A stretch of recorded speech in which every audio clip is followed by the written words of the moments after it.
Welcome back. Welcome back to LTTV, y'all. It is a random Thursday in the month of March 2025. It's a beautiful day. Super sunny, super bright. I'm in Dallas, but it's reminding me of my home in California where I grew up. It's reminding me of the 78 degrees, 80 degrees. That's what it's reminding me of right now, with a little bit of a breeze. Okay, can't forget that breeze. So as I'm walking and talking, you'll probably hear the breeze. You'll hear the traffic, the cars, the birds. So let me know if you can't hear me, because I can get loud. I want to talk to you today about career shift, because I've shifted my career a couple of times. And I really want to give you some nuggets today. I give you nuggets all the time, but I really want to give you some gold nuggets that you can put in your pipe and smoke it. For those of you that smoke, right? I want you to really get this into your bones. Like, I want you to internalize this. And I want you to take some action, but I want you to think about it first, okay? So the name of the talk is how to know in your mind, your heart, your mind, body, and soul, when it's time for you to make a shift. Now, I'm going to talk about careers, but you could actually apply this to anything in your life, really. You could apply this to your finances. You can apply it to your relationships. You can apply this to your mental, physical, spiritual health. There's a powerful application here from this lesson. So I want you to think about it. So I'm out of breath because I'm doing a brisk walk. So thank you for being here with me. If you're watching this on the replay, just put #replay. And I always come back and comment on the comments.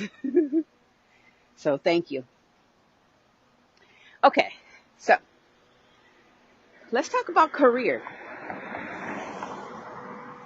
I was just talking to one of my daughters the other day, and we were talking about career. And it's an interesting time because all three of my daughters right now are thinking about and focusing on and getting ready to make some major decisions about the career that they're going to choose for the rest of their adult life, right? So I was sharing with my youngest daughter why I left law school in order to go to teacher college. And I was sharing with her my whole mindset and how it started one way and it ended up being completely different. And one of the things that we talked about was going for what is on your heart, but also what makes sense to you based on what you're interested in and based on what you're good at. So I've always been good at reading and writing.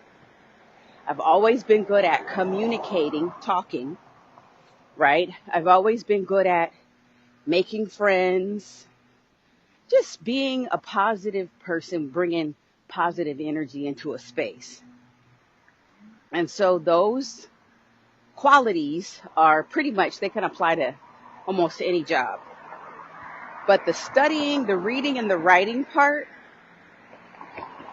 that's English and history.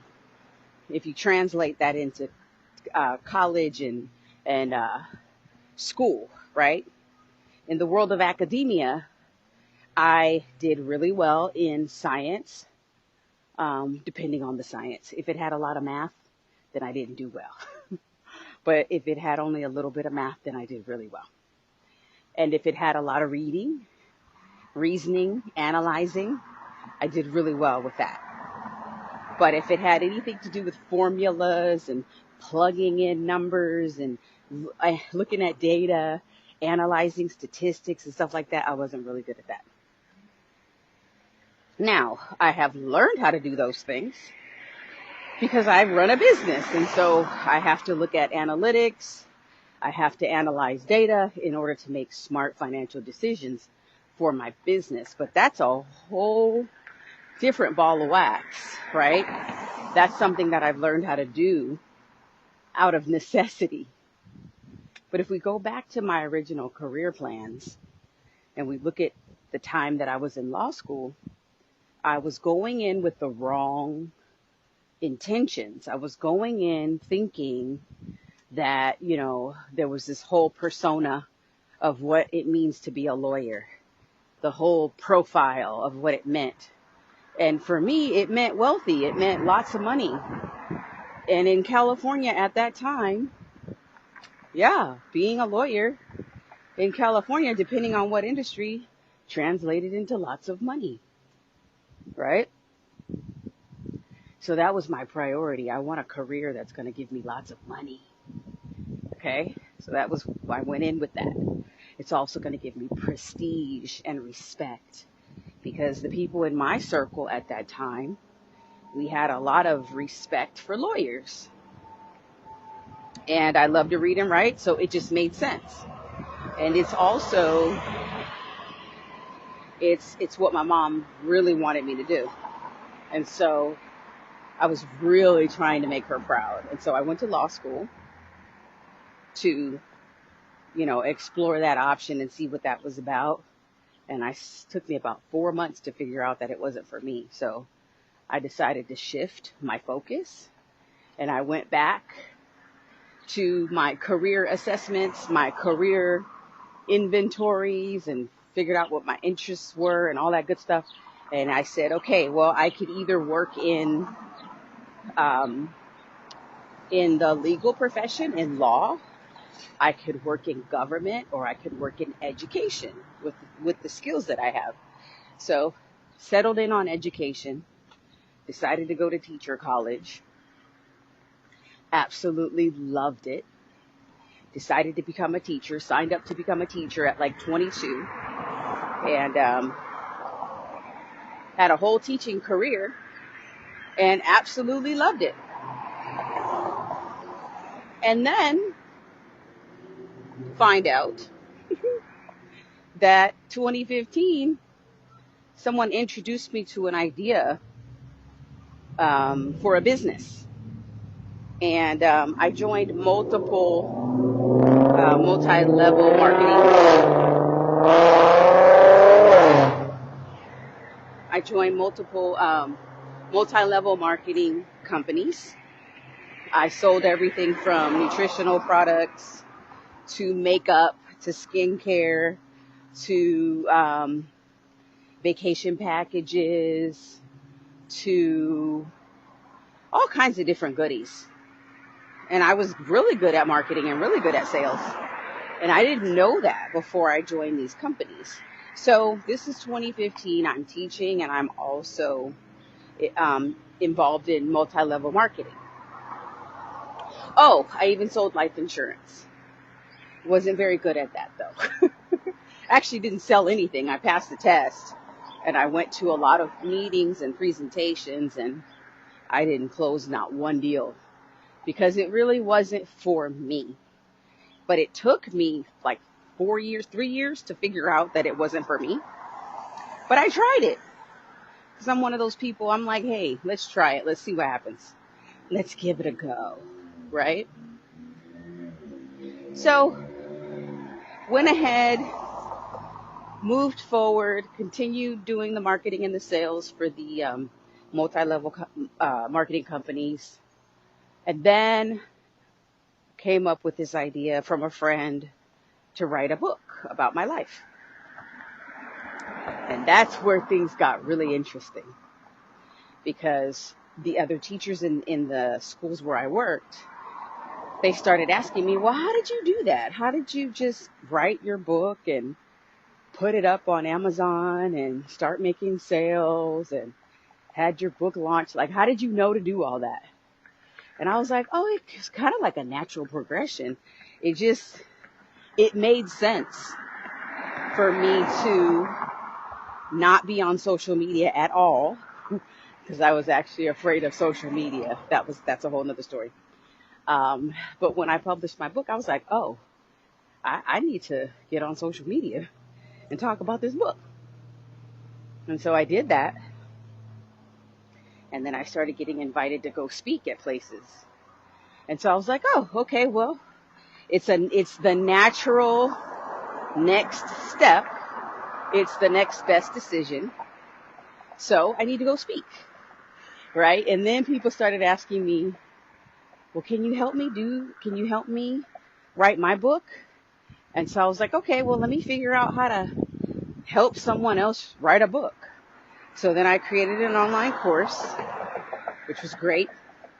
And then I created like 25 more courses because I went down the rabbit hole of just creating courses because just creating courses was fun, but nobody was buying them.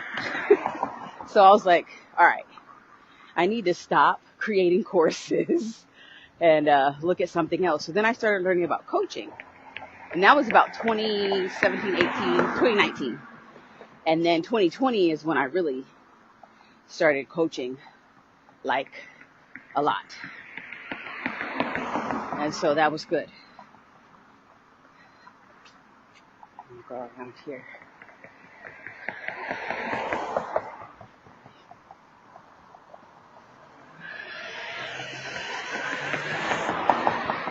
Need across the street. All right. So 2020 started coaching.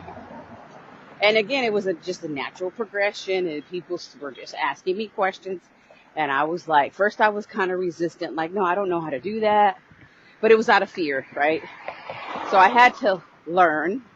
I had to do research. I had to go to classes. I had to study. And I had to figure out what it means to be a coach. So started signing up for different programs, working with good coaches. And then I was like, oh, this is what it means to be a coach. So then once I felt confident and once I felt sure about my idea and once I started making money, I said to myself, okay, well, I did really great as a teacher. I like teaching, but you know what? The kids are getting older. I'm kind of getting bored with what I'm doing. I like this book stuff. It's pretty cool. You know, it's something different and exciting and new. So why don't I dig into this? And so 2021, I went full time and started coaching full time. And I love it. Still coaching. And not only that, but I realized how many different careers I'm dipping into right now. So I'm an author, so I still love to write. I write all the time. So that's one thing that I'm passionate about. Number two, I love speaking. So my social media has become my speaking platform. And guess what? People actually pay stars for me to speak here. So I'm excited about this, right? I have subscribers and followers, and it's been because I have fun. I like doing this. It's not a job. It's a passion, right? Which actually is a career. So I'm still writing, I'm speaking, I'm coaching, and I'm also just recently, about a year and a half ago, I started creating vacation packages for authors. Once they finish their book, they can go on a vacation and relax and have fun and promote their book at the same time. And so I've shifted multiple times from being a law student to being a teacher college student. After that, then I went ahead and started doing multi-level marketing. And then when that got kind of boring and old, then I started doing the book publishing. So that's another skill that I have. I know how to publish books. And then started going into writing and speaking and coaching, and now I'm vacation planning. And it's like every time I shift into a new career, it's not because I consciously sit down and say, I want to shift into another career. No, I pay attention to what's going on inside of me. I listen and I study what's going on around me. And I think about what it is that I really love, what I'm really good at. And I think about how I can use what I love and what I'm really good at to bless other people. And it is such an incredible journey. I was just talking to my friend Kim yesterday, and her and we've got like the same kind of ambitions and aspirations. And she works with people, with women specifically, that want to get on stage and get paid to speak. And she helps them speak better. And so I help people write better. She helps people speak better. And so her and I are in such great alignment. And we're going to be on Instagram next week, Wednesday, the 19th. We're going to be on her page, her Instagram page. And we're going to be talking about the overlap between what we do. And so mark your calendar. It's going to be at 12 noon Eastern. She's on Eastern, I'm on Central. So if you're on Central, it'll be 11 for you. And it'll be 12 on the East Coast. So pay attention to what's going on around you. Study the markets. Study economics. Study politics. Study psychology. Marketing, sales, branding. Study all that stuff, right? And then, once you've studied all those things, and you're aware of everything that's going on around you, then you need to start paying attention to what's going on inside of you. And look at your responses, your reactions to the market, right? Look at your interests, your passions, your love, the things that just bring you joy and light you up. Those are the things that you need to be doing 80% of the time. You need to be in your zone of genius. Most people get to be in their zone of genius maybe 10% of the time. And that's why they're not happy. That's why people are overweight. It's why people are depressed. And I've gone through all the things that I'm talking about. People are depressed, they're overweight. This is why people smoke and drink.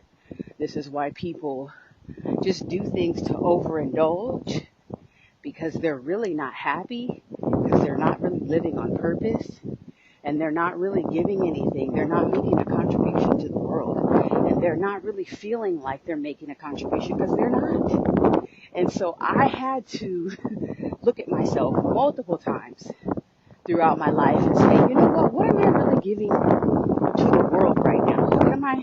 Am I making a contribution to humanity? Am I making a contribution to any industry? Like, what am I doing? And when I sat down and thought about that, I was like, wow, I really need to change. I need to change from the inside out. And I need to start serving better, deeper, at a higher level. And so when you have those conversations with yourself and you actually make a decision to change, everything changes. When you start paying attention to what's going on in the world, and then how it affects you and your family and your friends and your colleagues, you will start to understand that this life that you're living is not really for you. It's a demonstration. It's an illustration for the future generation, right? To understand what it's like to be successful. So if you've achieved any level of success in any part of your life, it is now time for you to take inventory.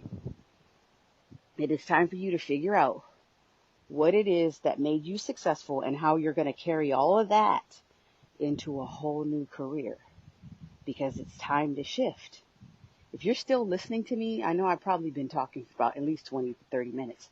If you're still here listening to me and my story resonates with you, it's probably time for you to make a shift, and this is your confirmation, and you don't need any more confirmation. Go ahead and make a decision to change right now. Do something different. And you can start by just doing research, talking to people, and you can book a call with me. We can do like a 15 to 20-minute call, and I will help you and point you in the right direction of where you need to go next, depending on what it is that you want to do. And don't lie to people, and don't lie to yourself. Don't say that you really want to be a doctor because your parents wanted you to be a doctor, but you really want to be an artist. You really want to be a dancer. You really want to travel the world and blog. You want to have a food blog. Like, you want to have a restaurant. Don't lie and say that, like me, I said I wanted to be a lawyer when I really deep down inside I wanted to be a teacher. And then once I became a teacher, I discovered that I really was an entrepreneur. See? So it's like those little dolls that there's a little tiny doll, and then there's another doll, and then there's another doll on the outside. It's like that. So take a look at who you are right now and start to decide what is it that's inside of you that you could actually pull out. What can you pull out? Like, what are the skills that you can pull out and apply in a different industry?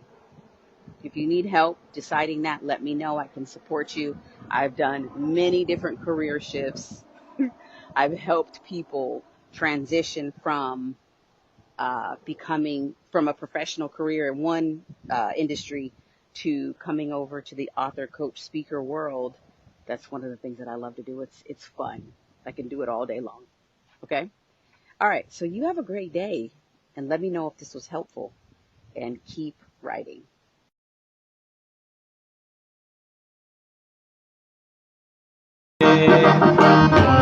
তুমি আইবাইরে বলে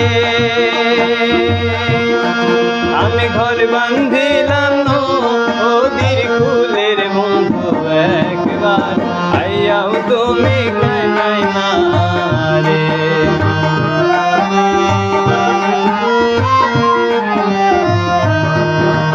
বন্ধু তুমি আইবাইরে বলে আমি ঘর বান্ধিলাম নদীর কুলের বন্ধু একবার হইয়াও তুমি আইলাই না রে বন্ধু আইবার হইয়াও তুমি আইলাই না রে বন্ধু আইবার হইয়াও তুমি আইলাই না রে বন্ধু আইবার হইয়াও তুমি আইলাই না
আমার ছেলে পুরো 7 তলা ভবনটি তার ছেলে বিক্রি করে দিয়েছে। যেই খাটে আমি ঘুমাইতে এই খাটে তার শালার বউ ঘুমায়।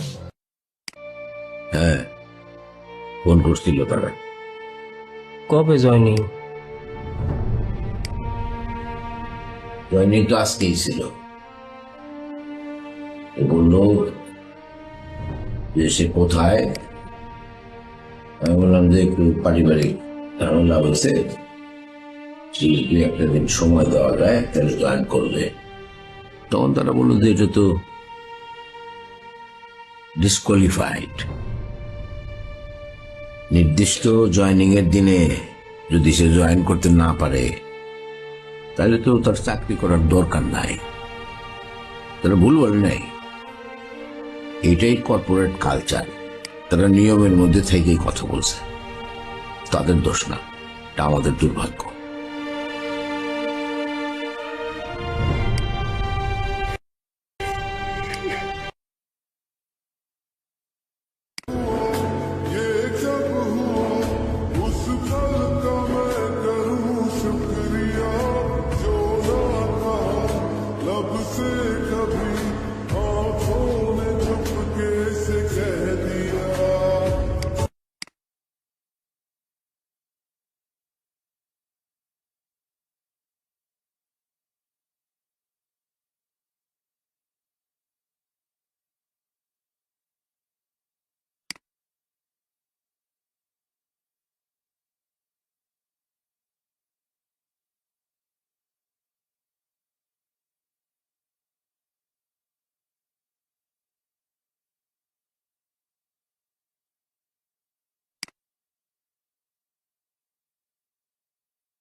প্রিয় দেশবাসী, আপনারা শুনেছেন আমি স্টারলিংকের প্রতিষ্ঠাতা এবং বিশ্বের শীর্ষ ধনকুবের স্পেস এক্স ও টেসলার এর মালিক এলন মাস্কের সঙ্গে ফোনে আলাপ করে বাংলাদেশে স্টারলিংকের কার্যক্রম শুরু করার আহ্বান জানিয়েছি। সে অনুসারে কোম্পানির প্রতিনিধিরা এখন বাংলাদেশে তাদের কার্যক্রম শুরুর আয়োজন করছে। তাদের সঙ্গে 3 মাসের মধ্যে বাণিজ্যিক চুক্তি চূড়ান্ত করার কাজ চলছে। স্টারলিংকের মাধ্যমে স্বল্প মূল্যে উচ্চগতির ইন্টারনেট বাংলাদেশের ডিজিটাল জগতে একটা বিপ্লব আনবে। স্টারলিংক সেবা চালু হলে দেশের প্রতিটি গ্রাম, দ্বীপাঞ্চল, দুর্গম পাহাড়ি অঞ্চল অতি উচ্চগতির ইন্টারনেট সেবার আওতায় চলে আসবে। স্টারলিংক চালু হলে ভবিষ্যতে কোনো সরকার ইন্টারনেট সেবা বন্ধ করে মানুষকে আর তথ্যবন্দী করার কোনো সুযোগ পাবে না। বাংলাদেশের প্রতিটি অঞ্চলে বিশ্বমানের শিক্ষা, স্বাস্থ্যসেবা, অর্থনৈতিক ক্ষেত্রে সকল নাগরিকের অংশগ্রহণ নিশ্চিত করা যাবে। আমাদের নতুন প্রজন্ম দেশের যে কোনো প্রত্যন্ত অঞ্চলেই থাকুক না কেন, তারা বিশ্ব নাগরিক হয়ে গড়ে ওঠার সুযোগ পাবে। সরকার যুব উদ্যোক্তা নীতি 2025 প্রণয়ন করেছে। এর লক্ষ্য হবে সামাজিক, অর্থনৈতিক ও পরিবেশগত অগ্রগতির মূল চালক হিসেবে তরুণ তরুণীদের ক্ষমতায়ন করা। এই নীতি টেকসই উন্নয়ন লক্ষ্যমাত্রা অর্জনের উপায় হিসেবে সফল উদ্যোক্তা তৈরিতে সহায়ক হবে।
যে কিনা প্রেমিকার নামটা বলতে পারছে না, বলো তো নামটা।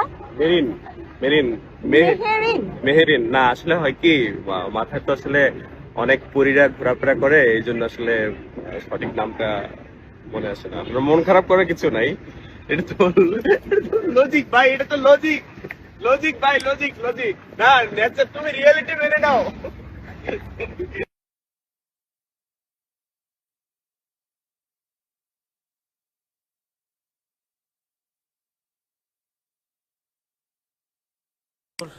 অন্যতম শিরোনামে তিনি রয়েছেন। তামিম ইকবালের যে সর্বশেষ পরিস্থিতি সেটি তিনি জানাচ্ছিলেন এবং তিনি এটিও বলেছিলেন যে অনেকটা শঙ্কা কেটে গেছে, তাকে এভার কেয়ার হাসপাতালে নেওয়া হবে। এই খবর তিনি তখনই জানিয়েছিলেন। এছাড়াও কিন্তু আজ দুপুরে তামিম ইকবালের শারীরিক অবস্থার আপডেট জানিয়েছিলেন স্বাস্থ্য অধিদপ্তরের মহাপরিচালক ডাক্তার